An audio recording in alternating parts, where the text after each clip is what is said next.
जब भी डॉक्टर्स को पूछता था कि जी ये डाइट शुरू कर दूं, उन्होंने कहा नो। कीमोथेरेपी चल रही थी और मैं जो दवाई थी, जो डॉक्टर्स थे, उनका कहां से मुकाबला करता था। मुझे क्रिकेट खेल ही नहीं सिखा सकता, मैं उन्हें डॉक्टर ही नहीं सिखा सकता। Stage 4 cancer metastasis, doctors giving a 3% chance.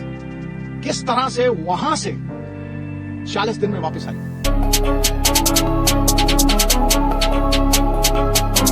नमस्कार, आज मैं बात करूंगा फोर्टिज हॉस्पिटल गुरुग्राम की कैंसर डिपार्टमेंट की डायरेक्टर डॉक्टर स्वरूपा मित्रा से। और आजकल आपने देखा होगा इस प्रसिद्ध क्रिकेटर नवजोत सिंह सिद्धू का एक वीडियो वायरल हो रहा है, जिसमें उन्होंने कहा है कि कैंसर, वो भी 4th स्टेज का कैंसर, जो करोड़ों रुपया लोग खर्च करते हैं, उसकी आवश्यकता नहीं है। ये सिर्फ डाइट कंट्रोल करने से और नींबू पानी, उपवास, हल्दी, ये सबसे ठीक किया जा सकता है। तो इस संबंध में मैं जानना चाहूँ कि मैम, इस पर आपका क्या विचार है?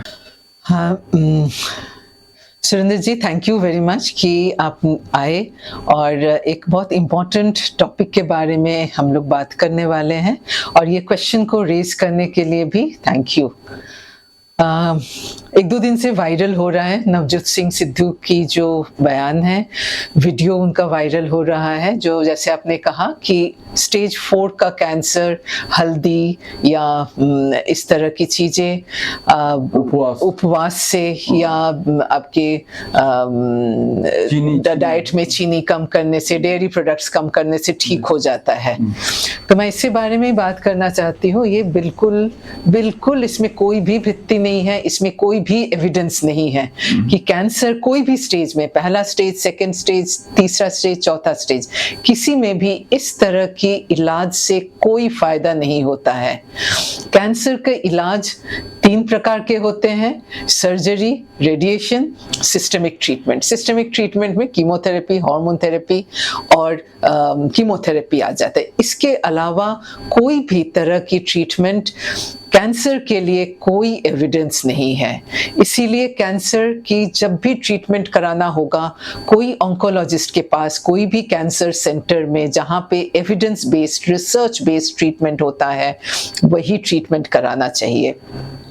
सिद्धू जी जो ये बयान दिया है, ये मेरे हिसाब से बहुत ही ज़्यादा इर्रेस्पॉन्सिबल है, क्योंकि सिद्धू जी एक क्रिकेटर रह चुके हैं, एक पॉलिटिशियन हैं और बहुत जाने माने एक पब्लिक फिगर हैं। लोग उनको फॉलो करते हैं, जो भी वो बात कहेंगे लोग उसे मानते हैं और वही काम करना चाहते हैं। इसलिए जब वो कुछ बयान देते हैं इस प्रकार के, तो उसका जो असर होता है लोगों पे, उसका जो इम्पैक्ट होता है लोगों पे, उसका इनको अंदाजा नहीं है कि क्या होता है। उनके कहने पे अब लोग जो उन्होंने बताया वही ट्रीटमेंट फॉलो करेंगे, और जो कि कैंसर के लिए बहुत ही ज़्यादा नाशक है। उसमें कैंसर की तो इलाज नहीं होगा, लेकिन कैंसर का जो स्टेज है वो बढ़ जाएगा, और जो कैंसर ठीक होने वाला स्टेज में था वो एडवांस स्टेज में पहुंच जाएंगे, और उनके ठीक होने की जो चांसेस है वो कम हो जाएंगे। इसलिए मेरे हिसाब से इस तरह की इर्रेस्पॉन्सिबल स्टेटमेंट किसी को नहीं देना चाहिए, स्पेशली जो पब्लिक फिगर्स है उनको तो बिल्कुल नहीं देना चाहिए।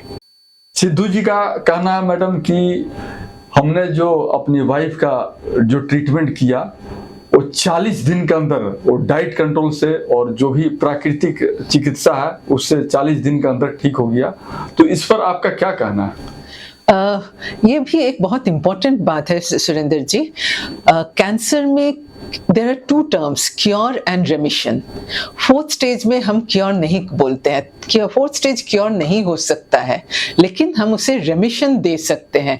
रेमिशन का मतलब है पेशेंट डिजीज फ्री रह सकते हैं, काफ़ी समय तक रह सकते हैं, उनको 3 मंथली फॉलो अप करना है। उस पीरियड में बीमारी दोबारा आने के चांसेस होते हैं, अगर आते हैं उसको हम फिर से इलाज करते हैं। इसे हम रेमिशन बोलते हैं, इसे हम क्योर नहीं बोलते हैं। इसीलिए कोई भी अगर क्योर शब्द यूज कर रहा है, उसका इम्पोर्टेंस बिल्कुल ही डिफरेंट है। वो फर्स्ट स्टेज सेकेंड स्टेज को हम क्योर कर सकते हैं, लेकिन थर्ड स्टेज फोर्थ स्टेज में क्योर के चांसेस नहीं होते हैं, कम होते हैं। तो इसीलिए क्योर शब्द जब भी हम यूज करेंगे बहुत जिम्मेदारी के साथ यूज करना चाहिए। सिद्धू जी का बयान को लेकर मेडिकल जो आपका एसोसिएशन है उसमें क्या रिएक्शन है, सरकार का क्या रिएक्शन है? ऐसा मैं इसलिए बोलना चाह रहा हूँ कि रामदेव जी ने भी कोरोना काल के समय जो अपना किट निकाला था उसको बताया था कि ये किट लेने से, सेवन करने से कोरोना ठीक हो जाता है। तो अभी सिद्धू जी ने बयान दिया था कि प्राकृतिक चिकित्सा से, डाइट कंट्रोल करने से फोर्थ स्टेज का कैंसर ठीक हो जाता है। तो इस क्या रिएक्शन है, बताइए। देखिए, जब भी जैसे ही सिद्धू जी का ये वीडियो आया, TMH एक बहुत नामी इंस्टीट्यूट है, कैंसर इंस्टीट्यूट है, वहाँ से सभी डॉक्टर 260 डॉक्टर्स का सिग्नेचर के साथ ये बयान दिया था, एक डॉक्यूमेंट सर्कुलेट हुआ था दैट इस तरह की बयान, इस तरह की ट्रीटमेंट हम लोग बिल्कुल नहीं इसको सपोर्ट करते हैं, न ही हम एंडोर्स करते हैं। ये उनके TMH की तरफ से आया था। इसके अलावा जितने ऑन्कोलॉजिस्ट है, बहुत ऑन्कोलॉजिस्ट, काफ़ी ऑन्कोलॉजिस्ट, सारे सोशल मीडिया में ये अपना दिया है, एंडोर्स बताया है कि इस तरह की ट्रीटमेंट जो सिद्धू जी ने बताया ये गलत है, ये नहीं होता है ऐसे। तो सभी डॉक्टर्स अपना अपना जो सही है वो बताया है। नहीं, सिद्धू जी ने ये कहा है कि हमारी वाइफ का डॉक्टरों ने बता दिया था 5% सिर्फ उम्मीद है, और एक डॉक्टर ने तो ये अमेरिका के एक डॉक्टर ने ये तक बता दिया कोई उम्मीद नहीं है, लेकिन नेचुरोपैथी से हमने 40 दिन के अंदर वापस ठीक कर दिया। तो इस पर क्या कहना है आपका? देखिए, अब सिद्धू जी कौन डॉक्टर क्या बोल रहे हैं उनकी बातों पे हम नहीं जाना चाहते हैं जी।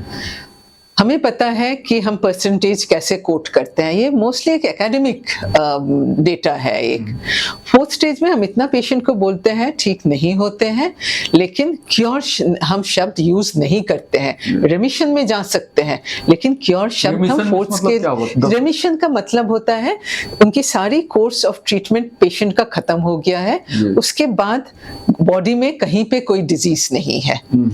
सिद्धू जी के वाइफ का भी यही हुआ होगा। सारे ट्रीटमेंट होने के बाद उन्होंने पूरा ट्रीटमेंट लिया है, जो ऑन्कोलॉजिक ट्रीटमेंट है वो उन्होंने लिया है, और लेने के बाद उनका जो स्कैन आया है वो नॉर्मल आया है। नॉर्मल इन द सेंस कि वहां पे डिजीज कोई भी नहीं है। तो एक तो चमत्कार हुआ एक तरह से। नहीं, चमत्कार नहीं है ये, इसका रेमिशन बोलते हैं। उनकी दवाई चला है, उसका ये रिजल्ट, उसका ये रिस्पांस हुआ है दैट सारे ट्रीटमेंट का रिस्पांस अच्छा हुआ है। अच्छा, इसको हम रेमिशन बोलते हैं। तो ये सिद्धू जी इस बात को इग्नोर कर रहे हैं, यानी ये छिपाना चाह रहे हैं इसको।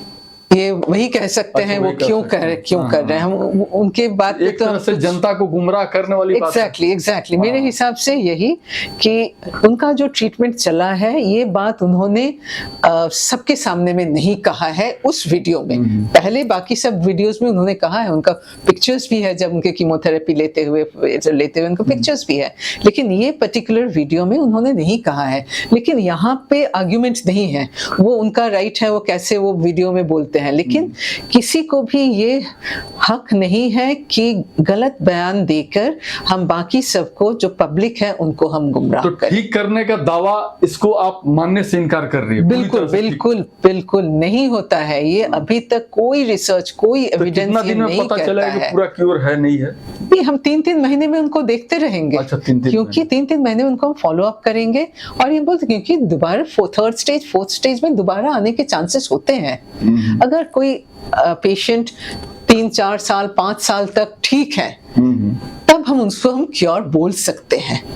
सिद्धू जी ने भी ये भी कहा कि भाई इस बीमारी के इलाज के लिए कोई ऐसा नहीं है कि बड़ा महंगा हॉस्पिटल में जाना चाहिए, सरकारी हॉस्पिटल इसके लिए काफी है। बिल्कुल है, सरकारी हॉस्पिटल में सारे हैं। हॉस्पिटल में तो यहाँ नंबर ही बहुत बिल्कुल हाँ, क्योंकि उनके पास सबके पास कैपेसिटी लिमिटेड होता है। सिद्धू जी VIP आदमी है तो उनका ट्रीटमेंट हो गया, तो आम पब्लिक ये सब में तो जाके कोई फायदा नहीं है। इस सब में हम अपना अभी बात यही करेंगे कि जो उन्होंने बयान दिया है वो पब्लिक के लिए सही नहीं है।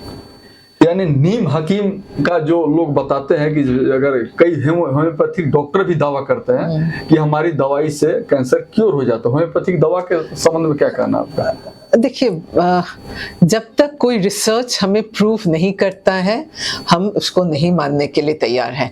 हमारे जो एलोपैथ में जो ऑन्कोलॉजी ट्रीटमेंट होती है पूरे दुनिया भर में रिसर्च होता है, उसमें ट्रायल्स होती है, फेज़ 1 फेज़ 2 फेज़ 3 ट्रायल्स होता है, उसमें स्टडीज़ होती है, स्टूडेंट्स पढ़ते हैं और उसके बाद हम एक ट्रीटमेंट के लिए एक कोई ट्रीटमेंट को यूज़ करने के लिए कितने साल लग जाते हैं, कितने एविडेंसेस होते हैं, उसकी साइंटिफिक एक तरीका होता है उसको हमें यूज़ करने के लिए।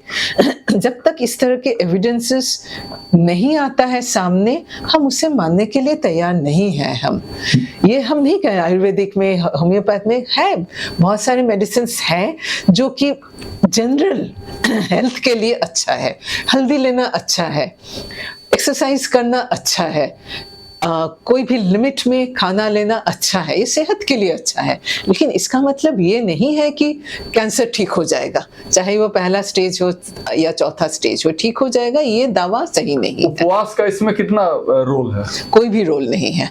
उपवास हम किसी को भी करने नहीं बोलते, हम सभी पेशेंट्स को बोलते हैं 2-2 घंटे में आप खाना खाओ, क्योंकि उपवास से स्टमक में एसिड बनता है, गैस्ट्राइटिस होती है, गैस्ट्रिक अल्सर्स होते हैं और वो किसी के सेहत के लिए नुकसानदायक है। हिंदू धर्म में जो उपवास बोला जाता है 1 दिन 2 दिन लोग कई लोग करते हैं, वो उसका अलग रीजन, वो अलग रीजन है, वो अपने आप पे कंट्रोल लाने के लिए वो एक अलग रीजन होती है और उसमें भी वो लिक्विड्स लेते हैं, कुछ खाना होता है जो वो लेते हैं, वो एक अलग ही एक टॉपिक ऑफ डिस्कशन है। तो अंत में दर्शकों को आप क्या बताना चाहेंगे? हम दर्शकों को यही बताना चाहेंगे, अगर कैंसर डायग्नोसिस होता है इसमें आप डरिए नहीं, जितना जल्दी हो सके इसकी इलाज आप कोई भी सरकारी हो प्राइवेट हो, लेकिन कैंसर स्पेशलिस्ट के पास, ऑन्कोलॉजिस्ट के पास ट्रीटमेंट शुरू करें, क्योंकि ये एक एविडेंस बेस्ड ट्रीटमेंट होगा, जिसकी एक रिसर्च बेस्ड ट्रीटमेंट होगा, जिसकी दुनिया भर में मान्यता है। कोई भी वीडियो पे, चाहे कोई भी बोले छोटा वीडियो या छोटा व्हाट्सएप मैसेजेस पे अगर कुछ ओपिनियंस आता है उस पे आप भरोसा नहीं करें, उसको आप अपने ऑन्कोलॉजिस्ट के पास ले जाइए, उसके साथ डिस्कस करें कि कहीं जो हम ट्रीटमेंट ले रहे हैं वो सही है या जो वीडियो में या व्हाट्सएप में आप सुनते हैं वो सही है। तभी आप अपना एक सही राय लीजिए और सही ट्रीटमेंट कराइए।